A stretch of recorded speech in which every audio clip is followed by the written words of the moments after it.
ฮึบฮึบแผนแรกแหกมันสำเร็จไปแล้วพี่น้องเลยเนาะ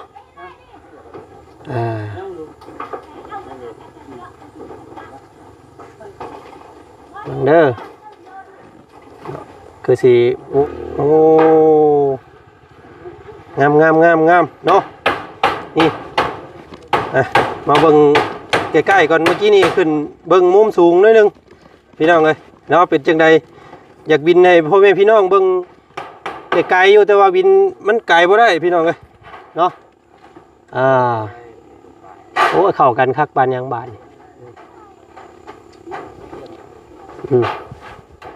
นี่พี่น้องเลยเนาะเพิ่นใส่ขอบข้างสีตับหมูสีช็อกโกแลตเนาะน้องเพิ่นว่าอยากได้สีช็อกโกแลตจัดให้ตามคำคอพี่น้องเลยเป็นไม้แป้นล้มแบบสีตับหมูเนาะสีเปลือกมังคุด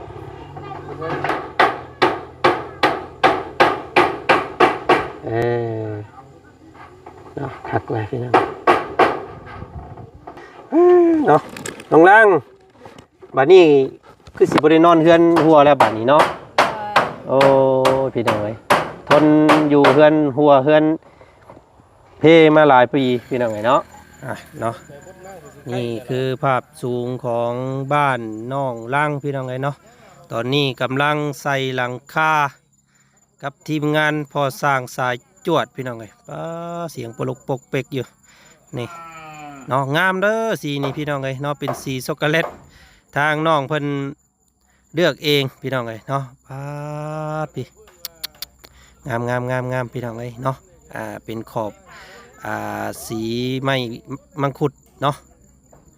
หอลึพี่น้องเอ้ยนี่ก็เป็นวิวทิวทัศน์ภาพมุมสูงเนาะของบ้านน้องเพิ่นบ้าน35เนาะหรือว่าบ้านอาลางเมืองเซโปนแขวงสวรรณเขตพี่น้องเอ้ยเนาะติดถนนหนทางเสียงรถเสียงล่างชวดเชียดพี่น้องเอ้ยนี่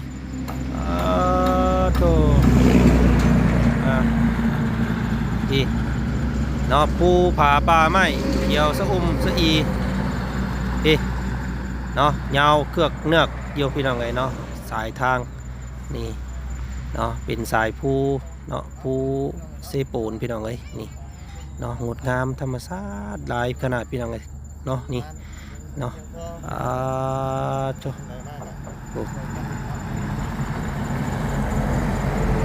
เส้นทางเล็ก9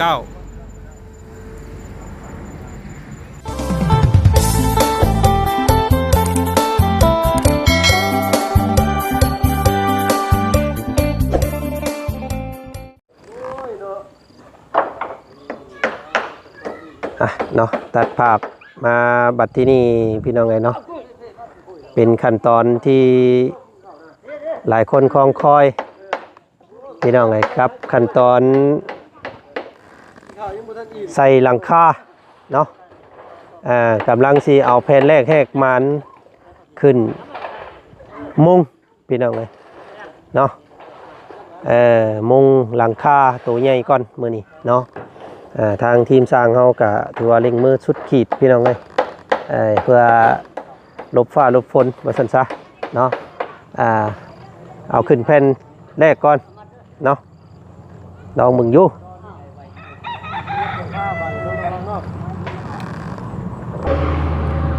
เนาะคือเก่าพี่น้องไอ้ก่อนอื่นเด้อกับทักทายสบายดีเนาะสบายดีพ่อแม่พี่น้องหมู่เพื่อนกันเมื่อสุขุสุคนก่อนอื่นทางบ่าวจันเนาะเพียงเนาะขอขอบใจขอบพระคุณผู้ใหญ่ใจดี FC ทุกท่านที่คอยชมคอยเบิ่งคอยแยงเฮือนหลังนี้พี่น้องเนาะให้เป็นรูปเป็นหางได้เป็นรูปธรรมได้ก็ย้อนผู้ใหญ่ใจดีเนาะซัพพอร์ตทรัพย์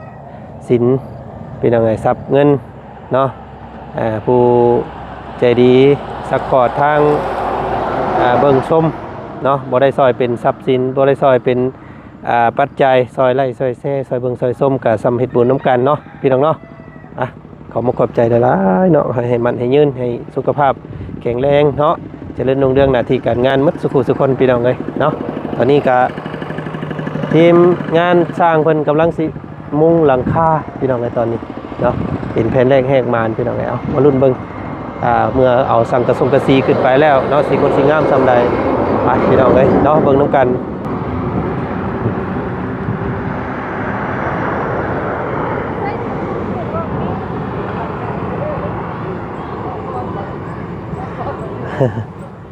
ใส่เพิ่นเอาขึ้นในทางใดปาดนี่พี่น้องเอ้ยเนาะเอาขึ้นแบบนั้น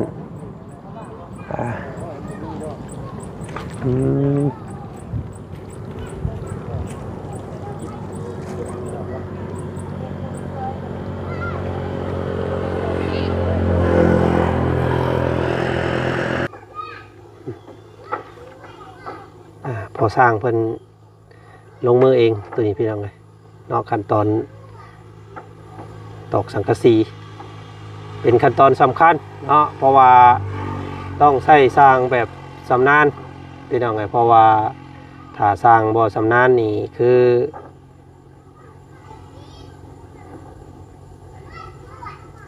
มันหัวเนาะอันนี้ก็ต้องใส่สร้างสีมือในนิดนึงก็สันซะปึ๊บวางเด้อปึ๊บอ๋อผู้ขั้นตอนละเอียดได้พี่น้องเลยเนาะแล้วก็ใช้ความสำนานอย่างสูงเพราะว่าถ้าพลาดแล้วก็อันตรายตัวนี้พี่น้องเลยเนาะสร้างเพิ่นบ่ได้เอาอันนั้นเด้อพี่น้องเด้อเนาะสร้างเพิ่นบ่ได้เอาถุงไม้ถุงมือเพราะว่าพอสร้างเพิ่นว่ามันบ่ถนัดว่าซั่นพี่น้องเนาะเวลาจับไม้จับหยังมันบ่คือมือเฮาว่าซั่นว่าจันเคยถามเพิ่นแล้วพี่น้องเอ้ยเนาะบ่เอาแบบมือโลนๆเลยว่าซั่นเนาะเอาความถนัดของไผของมันพี่น้องเอ้ยเนาะบ่ว่ากันว่าซั่นซะ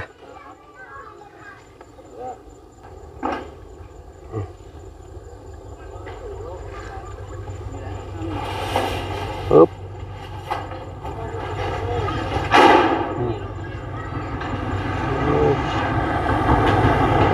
เป็นได้แค่มาเด้อพี่น้องตอนนี้อยู่ในขั้นตอนมุงหลังคาบ้านน้องเพิ่นมาสันติเอาไว้เนาะเป็นเลขแหกมันเป็นการใส่หลังคาเพิ่มความร่มเย็นเนาะผู้ใดที่เห็นคลิปนี้อยู่ก็ขอให้มีความสุขในใจสบายในกายพี่น้องเลยเนาะแม่ใจบุญที่สดช่วยแผ่นสังกะสีก็ขอให้มีสุขภาพมันยืนเนาะร่มเย็นในห่างกายสบายในใจได้ไหมเด้อเนาะ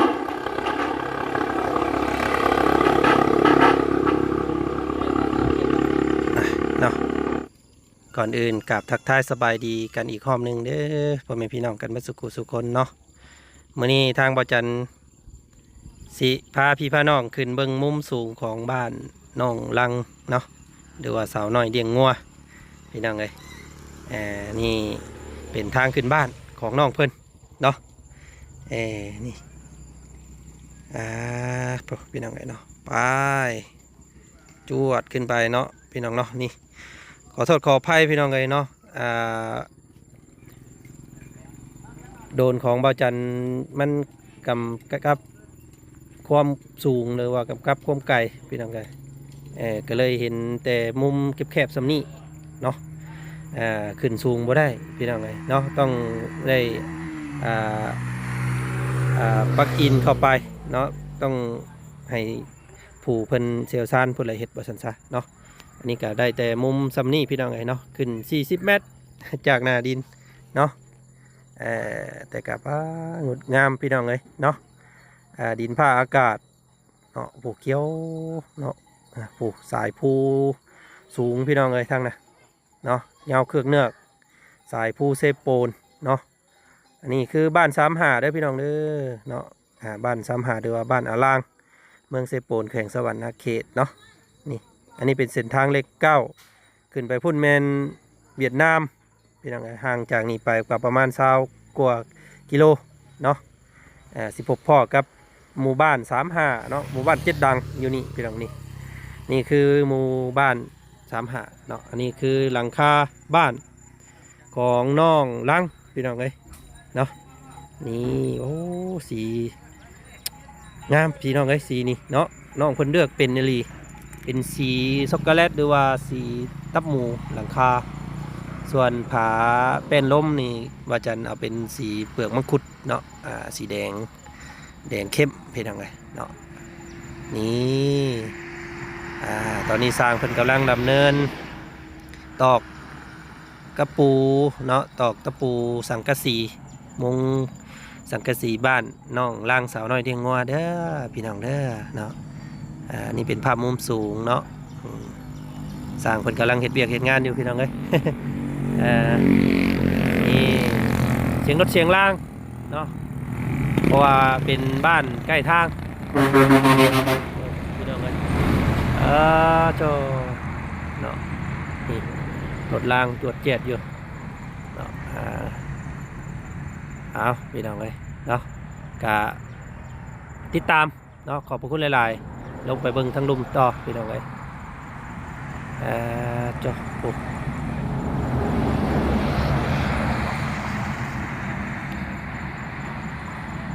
โอ้งามเนาะนี่มาเบิ่งใกล้ๆก่อนเมื่อกี้นี่ขึ้นเบิ่งมุมสูงหน่อยนึงพี่น้องเลยเนาะเป็นจังใดอยากบินให้พ่อแม่พี่น้องเบิ่งไกลๆอยู่แต่ว่าบินมันไกลบ่ได้พี่น้องเลยเนาะโอ้เข้ากันคักบานยังบาน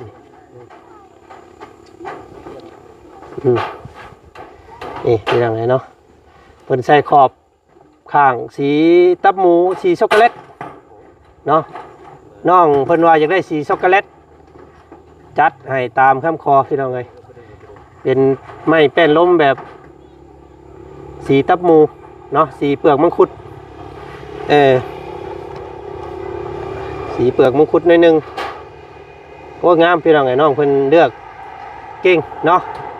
น้องลังถือว่าบ่ได้บ่ฮู้สังคมกระจินแต่ว่าน้องเพิ่นฮู้ความงามฮู้จักเนาะฮู้จักสังคมพี่น้องไงน้องเพิ่นดีเนาะเก่งมีความทันสมัยนี่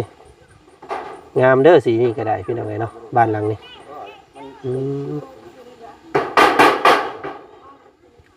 เอาลึกเนาะ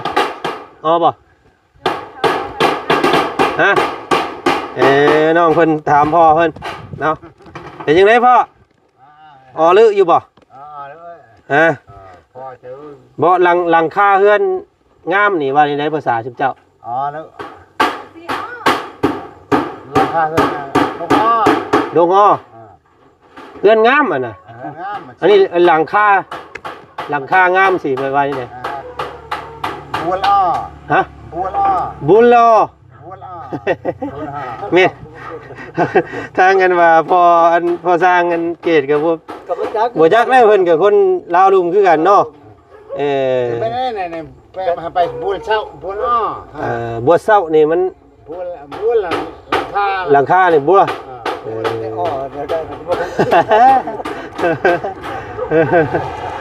บัวเศร้าอันนี้มันเศร้าเนาะ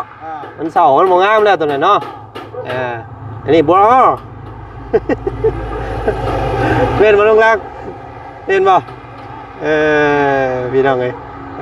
น้องเพิ่นเลือกเองได้งามพี่น้องเนาะมาแย่งเบิ่งทางนี้เบิ่งเนาะเป็นนี่เลยเนาะเบิ่งเข้าเบิ่งในคลิปอ้ายเด้อทำอย่างเบิ่งมันงามเด้ออ้ายบินขึ้นเมื่อกี้นี่พี่น้องไงเนาะเป็นสีช็อกโกแลตโอ้บาลานซ์กันดีพี่น้องตัดกันได้งามอยู่เนาะคักเพราะว่าขอบมันอยากเข้มๆนิดนึงแต่ว่าไม่เป็นลมอยากจางๆนิดนึงนะมันก็เข้ากันอยู่พี่น้องอ๋อลึสรุปแล้วกันเนาะ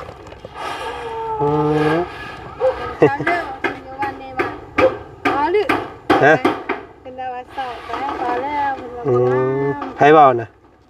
บ้านเพิ่น เพิ่นอ้ายได้ยินเพิ่นเว้าว่าเฮ็ดเรือนผู้ใดก็ได้แต่ว่าอ้ายได้ยินว่าเศร้าเอง เศร้า เพิ่นบ่ว่างามบ่งาม เศร้านี่แปลว่าบ่งาม เลย อื เศร้าม อ้อนี่แปลว่างามเนาะ เลย เออ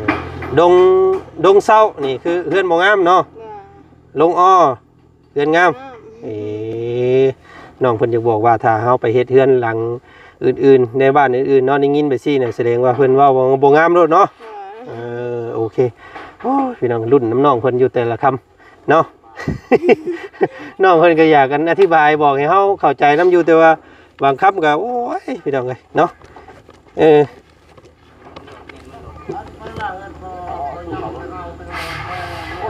อ่า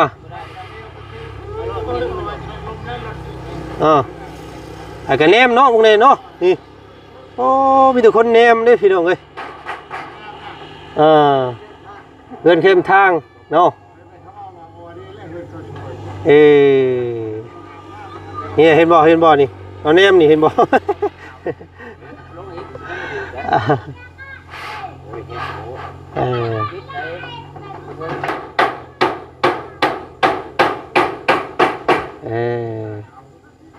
เนาะคักไว้พี่น้องเนาะน้องล่างบัดนี้คือสิบ่ได้นอนเฮือนหัวแล้วบัดนี้เนาะโอ้พี่น้องเอ้ยทนอยู่เฮือนหัวเฮือนเพมาหลายปีพี่น้องเอ้ยเนาะบัดทีนี้กะถ้ามันหัวกะให้สร้างเพิ่นมาเฮ็ดพี่น้องเอ้ยเนาะเพิ่นรับประกันอยู่สร้างเพิ่นว่ารับประกันหัวแน่นอนเพิ่นว่า เนาะเอารุ่นเบิ่งกันแล้วเนาะเฮือนน้องเพิ่นโอ้วิวงามได้พี่น้องเลยเนาะอันนี้สิเป็นห้องเจ้าเด้อตัวนี้เด้อห้องเจ้าตัวนี้พ่อแม่เจ้าอยู่พุ่นกับอ้ายเจ้าอยู่ข้างในพุ่นตัวนี้นั่นอ้ายว่าอยากให้เจ้าอยู่ห้องนี้เนาะเพราะว่าเวลาพวกอ้ายขี่รถกายทางบีบแต่เจ้าก็เปิดประตูเบิ่งเด้อ มันสิมีประตูบางเยี่ยมอยู่นี่แล้วก็อยู่นี่อยู่หันงามแน่นอนแหละพี่น้องเลยฮะ ชมคนนี้หน่อย ห้องเจ้าเอาหมดแล้วเบิดห้องนี่เลยนะ ตอนนี้หน่อยเป็นกระเพาะ เบิดนี่แล้วเบิด4 โมงนี้แล้วนี่แม่นไปเลยได้ตัวนี้ มันใหญ่โพด มัน ใหญ่เลย บ่ค่อยเห็นเฮือนซุมเจ้ามักเฮ็ดกันอยู่ทั้งพี่นี่แบบว่าเฮ็ดห้องน้อยเนาะเวลาขังห้องแล้วบัวขังสุดห้องนะมีแต่เฮ็ดอันนี้เพิ่นเฮ็ดให้สุดเลยไหนเบิดห้องนี่เลยไหน เอาไปที่นอนผู้เดียวนี่ นอนผู้เดียวกับห้องเบิดนี่แล้วสั่นมันก็บ่งามแล้วอะ น้องเพิ่นว่าอยากได้ห้องน้อยๆพี่น้องเอ้ยเนาะอันนี้เอาเบิดเลยนี่แม่นเบิดเลยนี่4 เสานี่ห้องเจ้าผู้เดียวนี่ มันน้อยดิน้อยอยู่ทั้งพุ่นน่ะ บ่น้อยเด้นี่ อย่ามาป้าไปนอนเฮ็ดห้องมันใหญ่แท้ ยันใหญ่โพดยันย่านบ่ อย่าน้อย นี่แม่นเบิดนี่ห้องเจ้านี่แม่นเบิดเลยตัวนี้นี่ก็แม่นเบิดเลยนี่นะมีอีหยังก็มีตู้เสื้อผ้าหยังก็แม่นเบิดเลยนี่ใส่มีที่นอนนี่หยังก็เข้าเต็มเลยตู้แบนตู้หยังไม่ยืงไว้หยังได้เบิดเนาะอุ้ยย่านได้ไปกูไป ทางพอสร้างคนกำลังลงมืออยู่เนาะ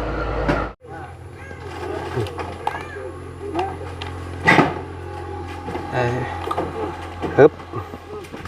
ฮึบ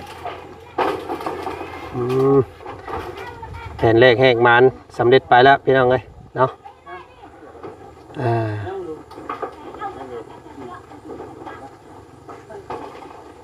เด้อคือสิมุงสำเร็จอยู่ตัวนี้มื้อนี้พี่น้องเลยเนาะแล้วก็มื้ออื่นเฮาจังสิได้เฮ็ดเวียกเฮ็ดหยังอยู่ตุลุมตารางมันเนาะก็สะดวกสบายพี่น้องเลยฝนตกฝนดินจูฟื้นจูไฟอยู่ลุมพี่ก็ได้บาดนี้เนาะซ้ำแล้วเพื่อนพี่น้องเลยเนาะ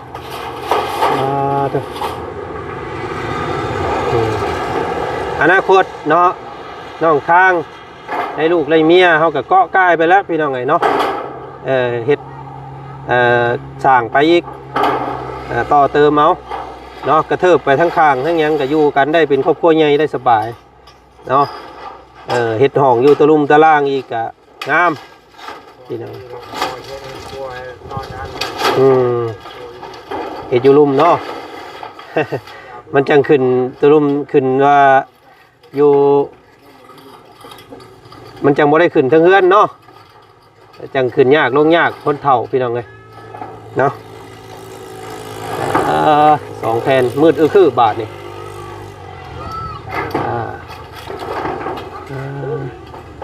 อย่างหนาเลยพี่น้องเอ้ยนะพอสร้างเพิ่นเหยียบได้สบายหมูรุบบุเฮียมือนี่น้องทิ้งเพิ่นสิไปเฮ็ดเวียกพี่น้องเอ้ยเพราะว่าขาดเวียกเป็น10 มื้อแล้วว่าฮะย่านโรงงานเพิ่นไล่ออกเนาะ แล้วบ่มีเวียกเฮ็ดแน่เนาะยึดหลายมื้อโพดปึ๊บเด้อย่างเลยพี่น้องเอ้ยเนาะทางพอสร้างเขาบ่ต้องย่านลุกย่านกะต่ำกว่าเฮือนน้องป๊อปปี้หน่อยนึงเด้อพี่น้องเนาะเฮือนน้องป๊อปปี้เพิ่นจะเบิดกว่านี้อันนี้จะ80เฮือนน้องป๊อปปี้จะ1 เมตรเนาะ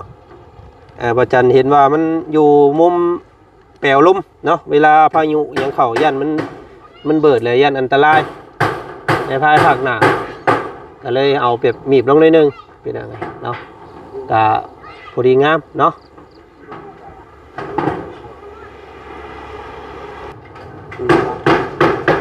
ปุ๊บ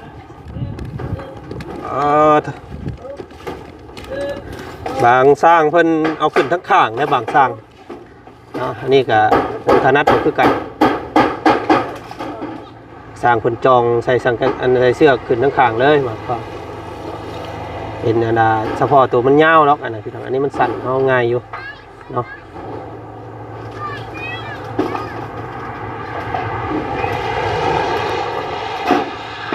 ได้สั่งเลยระมัดระวังได้เนาะสั่งคนย่างเลยพี่น้องเลยเชี่ยวชาญขนาดเนาะแผ่นที่3นะเป็นหูเป็นห้างขึ้นแล้วพี่น้องเลย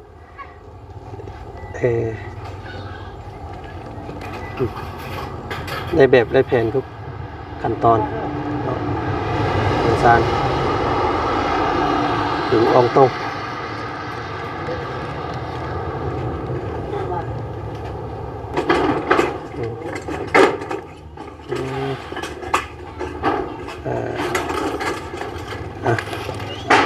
พี่น้องคือบาทที่นี่เนาะ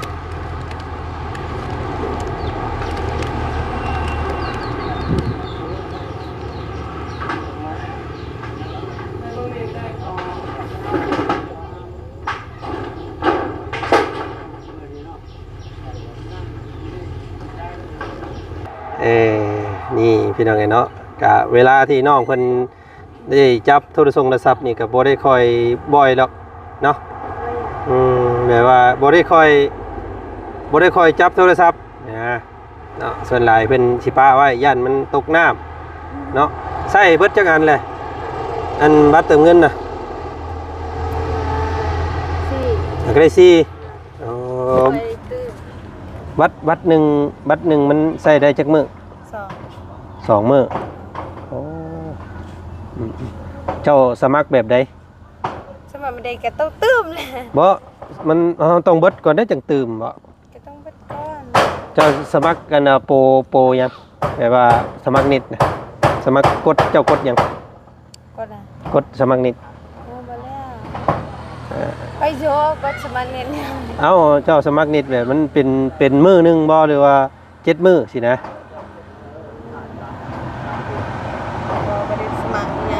เอ้าเติมแล้วก็เปิดนิดเลยโอ้บ่ได้ได้แบบนะนี่สิบอกรหัสมันเด้อเดี๋ยวสิบอกรหัสมัน ถ้ามันแบบซั่นน่ะมันเปลืองเด้เนาะมันเบิดไว้แบบนั้นน่ะเด้อให้หาแนวเขียนก่อนนี่ให้สิบอกให้เจ้ากดแบบนี้เด้อหลอกกดดอกจันฮู้อยู่บ่ดอกจัน พิมพ์บ่แม่นบ่ ฮะ แม่น บ่นี่ ดอกจัน2 0แล้วก็ดอกจันอีกแล้วก็ พูดแล้ว นี่อันนี้เลขยังนี่ สาม เลข3บ่อันนี้เลขยัง เก้าศูนย์สอง ให้มักแบบนี้แล้วก็สี่เหลี่ยมตัวนี้ อ่านกับพิมพ์เด้ แต่พิมพ์เขาเงิน ฮะ พิมพ์เขาเงินโทรศัพท์มาเนี่ย อ๋อแบบว่าเวลาเจ้าสิเติมเงินนะ ได้แต่ก่อนนะบ่แม่นได้แบบนี้เลยตอนนั้น อ่า หนึ่งก้อนแล้วก็ซองแล้วก็หนึ่งก้อนแล้วก็ซองแต่อันนั้นอีก มันมีอยู่ในมันมีเติมเงินเนี่ยมันมีอยู่ในบัตรเติมเงินเจ้าอยู่แล้ว แต่ว่าเจ้าบ่ได้เฮ็ดแบบนี้บ่เวลาอันนั้นน่ะ เฮ็ด แบบนี้บ่ ก็ แต่ว่ามันได้จักมื้อก็ สอง ได้2มื้อ แต่ก็เบิ่ง YouTube ตลอดเด้ มันอยู่ที่เฮาใช้นิดนั่นน่ะเนาะเดี๋ยวถามทางน้องไส้ก็ได้น้องไส้เพิ่นฮู้อยู่วิธีอาทิตย์หนึงก็ได้นะแต่ว่าน้องเพิ่นเบิ่ง YouTube เบิ่งอ้ายๆเนาะแต่ละคนมาหาน้องเพิ่นนะเพิ่นเบิ่งก็มันก็ค่อนข้างจะใส่นิดแน่ก็ประมาณ2มื้อต่ออันเนาะโอ้ยบ่กุ้มสำหรับปีซั่นนี่เนาะ จังเลยก็ค่อยบ่ค่อยได้ตื้อ ทำมือกระตุ้มทำมือกระตุ้ม ถ้ามื้อใดเฮาบ่อยากดินเฮาก็บ่ตื้มเนาะโอเค เอาเพิ่นฮู้อยู่ไปนำน้องเพิ่นฮู้จักอันน่ะสมัครนิดอยู่คิดว่าน้องเพิ่นบ่ฮู้จักนิดซะดอก เริ่มแล้วก็เปิดเลยค่ะเราพิมพ์เขาเนี้ยถึงแล้ว เอาเดี๋ยวอ้ายถามอีกเรื่องหนึงแน่พี่น้องไงเนาะสิ้นนั่นเจ้าซื้ออะไรบ่สียังสิ้น จะเป็นสีดำๆแล้วก็สี งามอยู่บ่ เหลืองทั้งนั้น ให้เจ้าไปซื้อเองบ่ แล้วเขาจะได้ซื้ออยู่ในตลาด จะซื้อไปว่าคนมาขายให้สิบ่ เพราะว่าตอนนั้นทางยากอยู่ละแต่ว่าเขาบอกขนาดก็ต้องซื้อแบบ เดี๋ยวบัดมื้อสิขึ้นเฮือนขึ้นหยังเดี๋ยวอ้ายสิพาไปซื้อสุดอีกก็แล้วกันเนาะแต่ว่าก่อนอื่นนี่เฮาต้องเอาเฮือนให้แล้วก่อนเนาะเนาะ ใส่สังกะสีเลยเด้อพี่น้องไงเนาะมื้อแรงกะจุพื้นจุไฟนั่งดินอยู่พุ่นก็ได้เนาะบ่ต้องนั่นก็ได้ ขึ้นอยู่ข้างบนนั่นเอง ฮะ ขึ้นอยู่ข้างบน ขึ้นอยู่เทิงโอ้เพิ่นให้เพิ่นใส่แป้นก่อนจังขึ้น นั่งขึ้นไม่ได้ไกล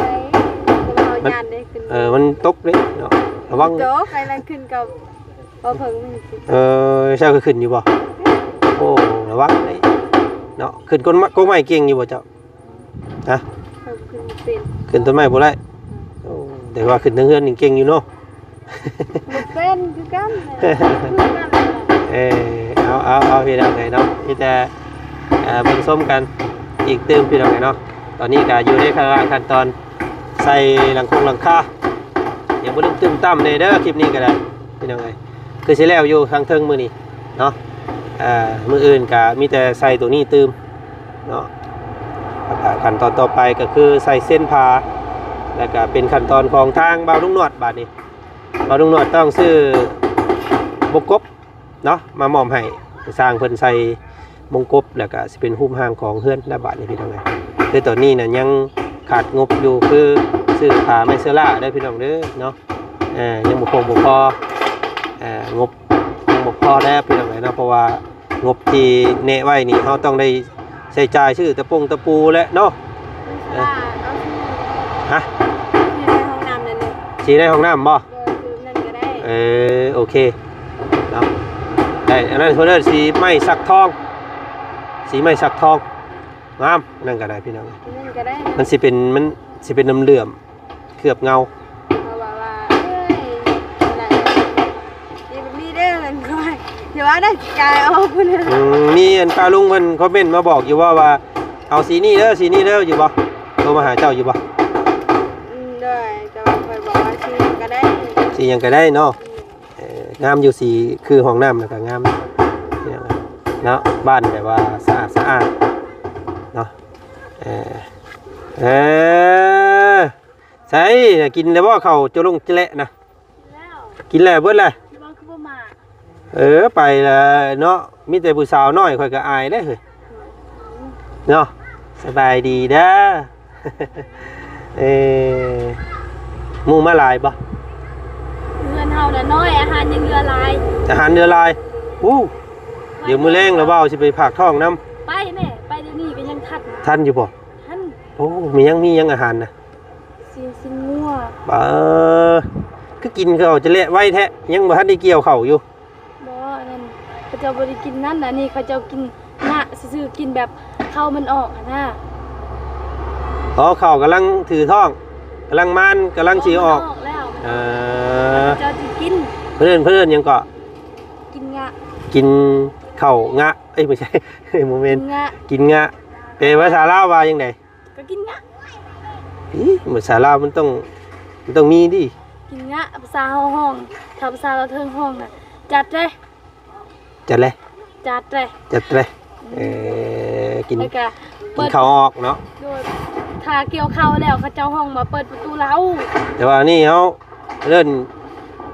แบบหับควันเพิ่นเนาะเพิ่นออกมาเนาะ แม่น เข่าปงเข่ากำลังสีพ่นออกมาเขาเย้กินข้าวก่อนเบิดก่อนอีกเนาะแล้ว ยังบ่ทันได้เกี่ยวให้มันเบิดแล้วเข่าได้แล้วว่ะเนาะโอ้ยพี่น้องเอ้ยเนาะเอาเป็นประเพณีของเพิ่นเนาะถือกันมาแต่ ล้างมือได้เจ้า รุ่น